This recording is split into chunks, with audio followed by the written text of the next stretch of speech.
Mesdames, Messieurs, chers amis, dans 3 jours, le 9 décembre, nous célébrerons l'anniversaire de la loi de 1905 de séparation des églises et de l'État, une date devenue journée officielle de la laïcité. Officielle, attention aux célébrations qui pourraient sentir l'embaumement. 117 ans après 1905, qu'avons-nous encore à faire de la laïcité? Question volontairement dérangeante, mais qui concerne l'avenir même de ce principe. Et c'est de ça que je voudrais vous parler, en 3 parties, comme il convient. D'abord, en revenant aux fondamentaux, la laïcité, c'est la clé de voûte de la République.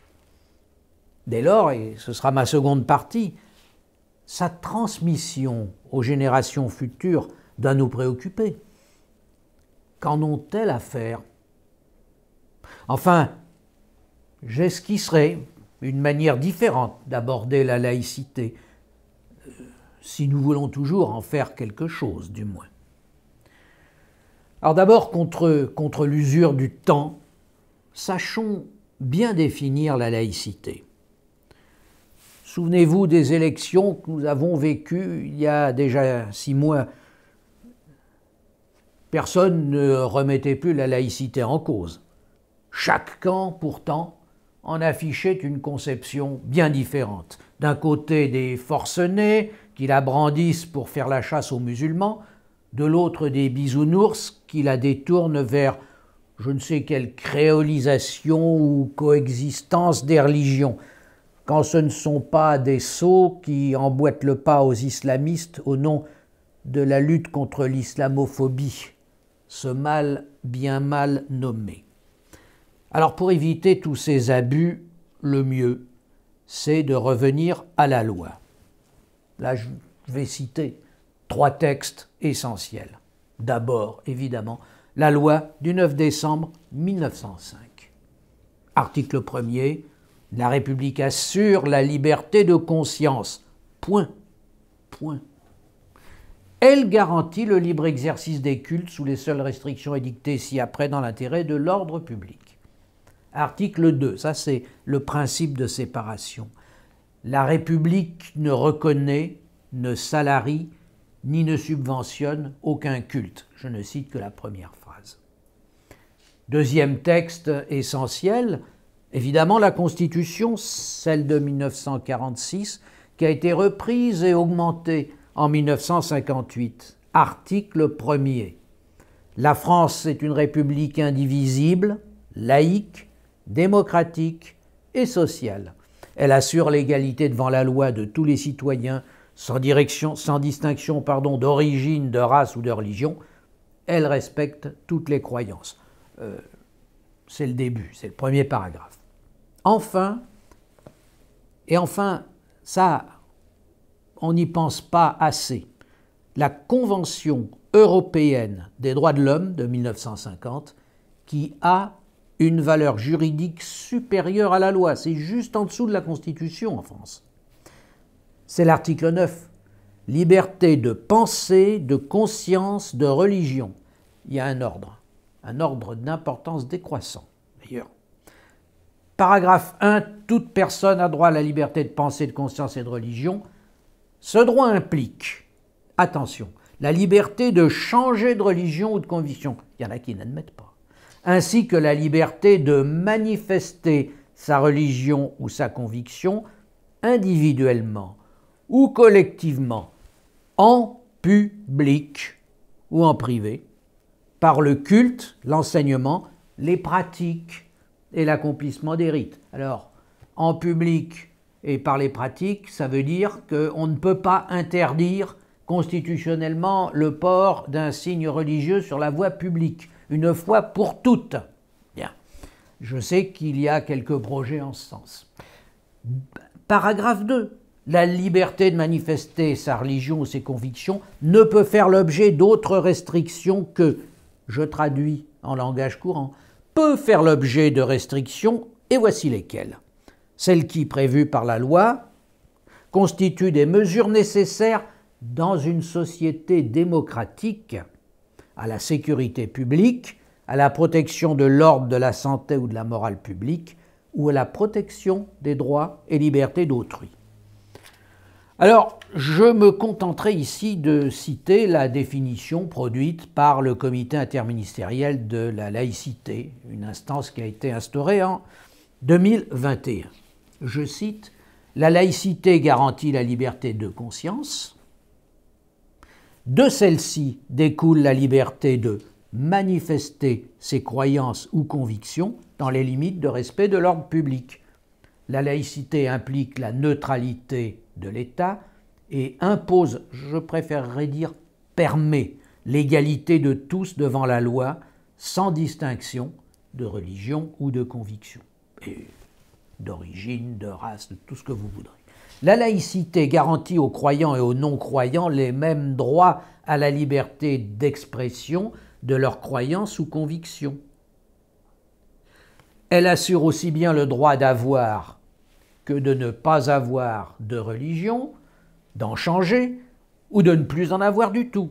Elle garantit le libre exercice des cultes et la liberté de religion, mais aussi la liberté vis-à-vis de la religion. Personne ne peut être contraint au respect de dogmes ou prescriptions religieuses. La laïcité implique la séparation de l'État et des organisations religieuses.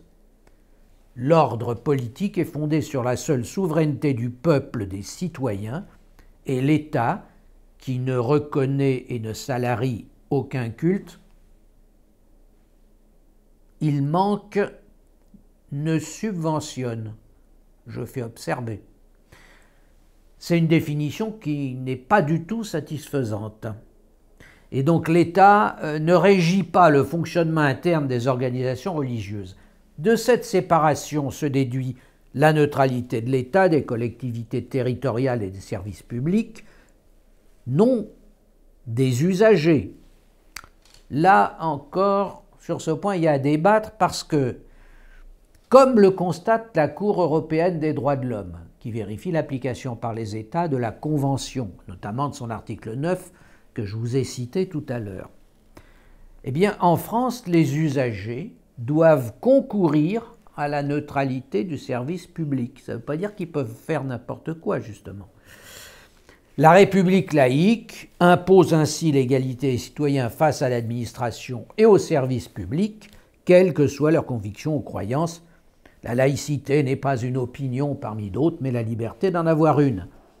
Elle n'est pas une conviction, mais le principe qui les autorise toutes, sous réserve du respect de l'ordre public, j'ajouterai, et du respect des droits et libertés d'autrui. Fin de citation. Ah, vous le voyez, définir la laïcité, c'est en même temps définir notre République et la souveraineté populaire, par exemple, article suivant de la Constitution. Par voie de conséquence, qui s'attaque à la laïcité s'attaque également à la République. Nous avons tous en mémoire l'affreux assassinat par un islamiste du professeur Samuel Paty. Au-delà de l'horreur, au-delà même de ce ciblage meurtrier de l'école laïque, c'est bien la République sur laquelle le terrorisme veut exercer sa menace. Alors, dans une 5e République qui, selon beaucoup, n'est peut-être plus au mieux de sa forme, posons-nous la question.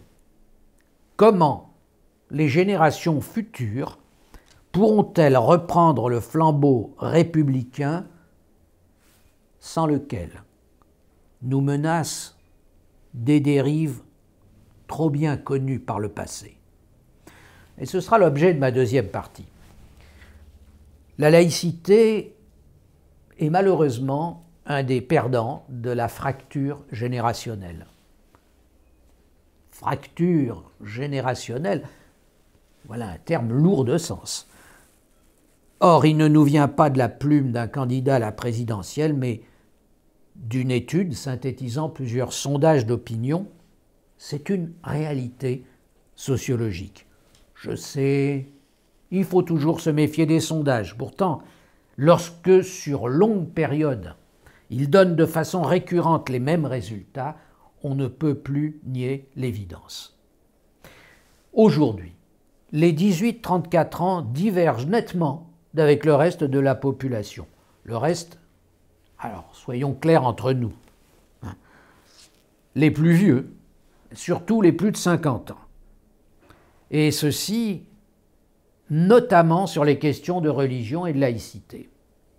C'est une véritable fracture. Fracture est le titre d'un ouvrage de Frédéric Dabi, directeur des études de l'IFOP, publié en 2021, qui synthétise une masse d'enquêtes dont, c'est intéressant, une étude nouvelle vague menée sur longue période depuis 1957, figurez-vous, auprès des jeunes.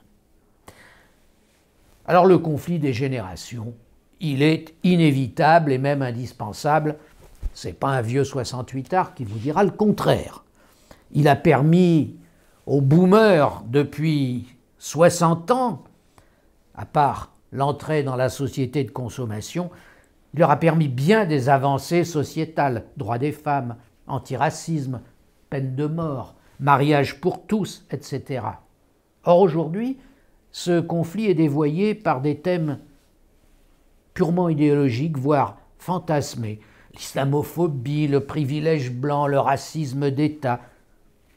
Certes, le thème des violences policières, celui du patriarcat, correspondent à des réalités, malheureusement, mais par trop caricaturées. Alors, je ne citerai personne pour éviter d'être taxé de misogynie.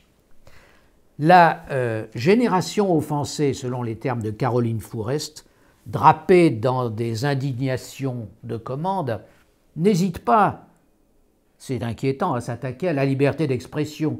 Qui émet la moindre distance critique avec l'idéologie à la mode se voit traité de facho ou pire, empêché de faire une conférence.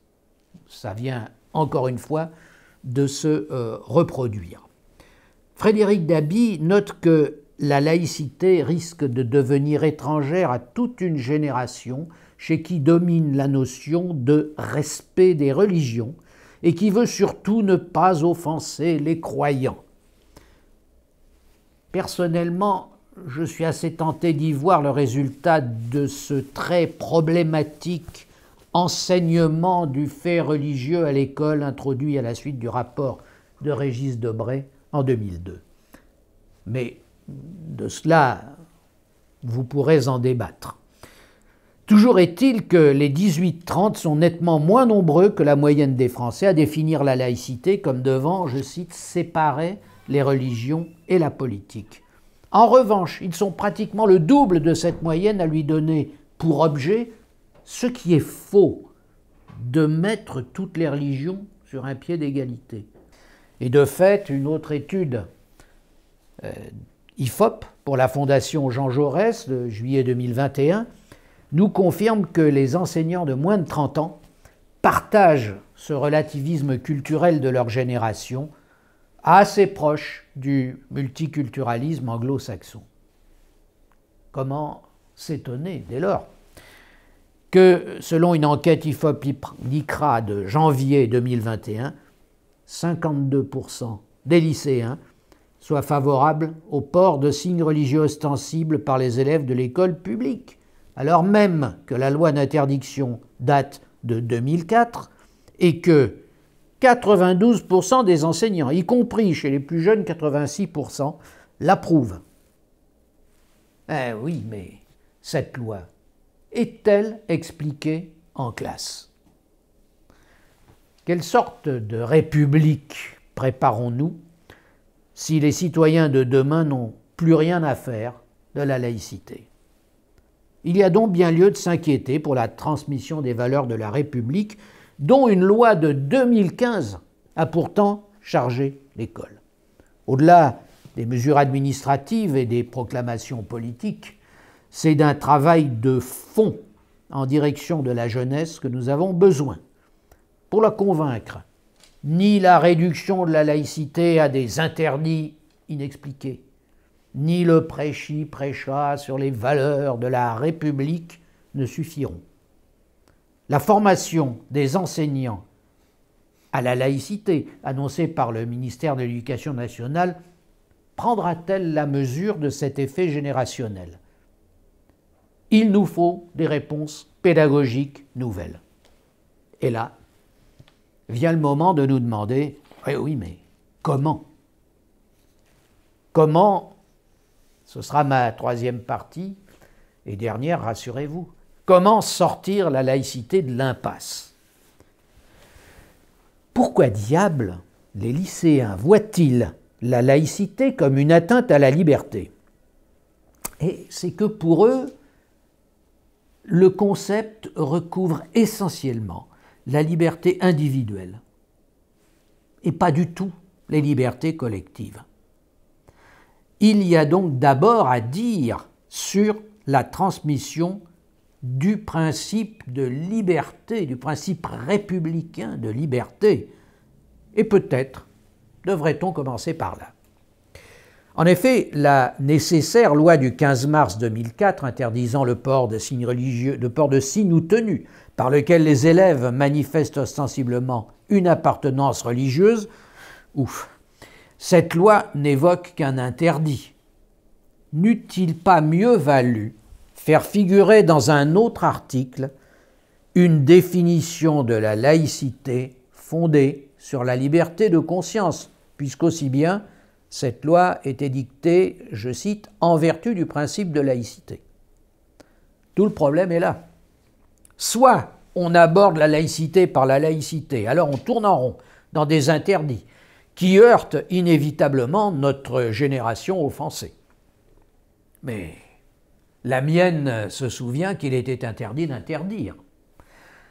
Soit, et c'est ce que je préconiserais, on commence par oublier la laïcité pour aborder la question par le biais des libertés.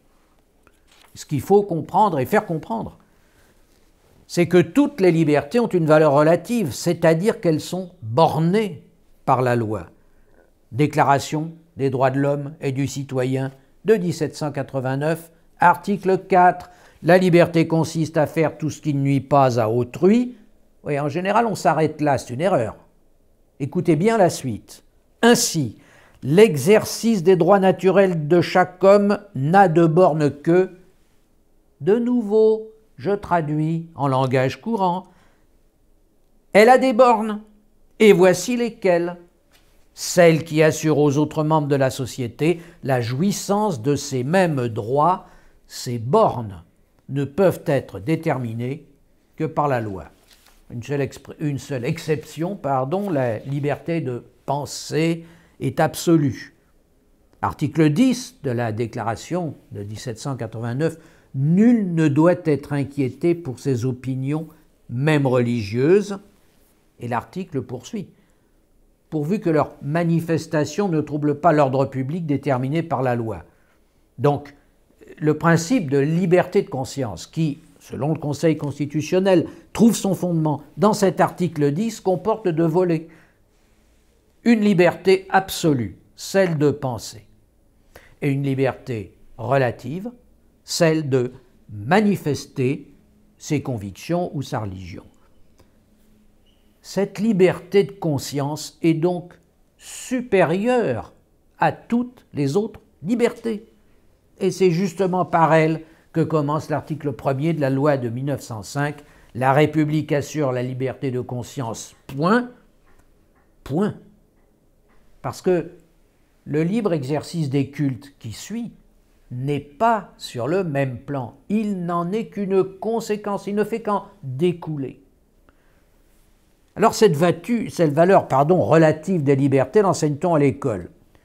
J'ai examiné un document pédagogique, Enseigner la laïcité à l'école primaire, document primé par feu l'Observatoire de la laïcité. On y réduit la déclaration de 1789 à quelques articles simplifiés, en réalité amputés de toute référence aux bornes de cette liberté.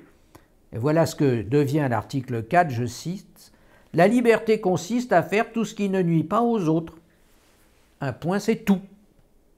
l'ordre public établi par la loi disparu. À votre avis, que vont en conclure nos chères têtes blondes ou brunes ou rousses, n'oublions personne? Disons-le fortement.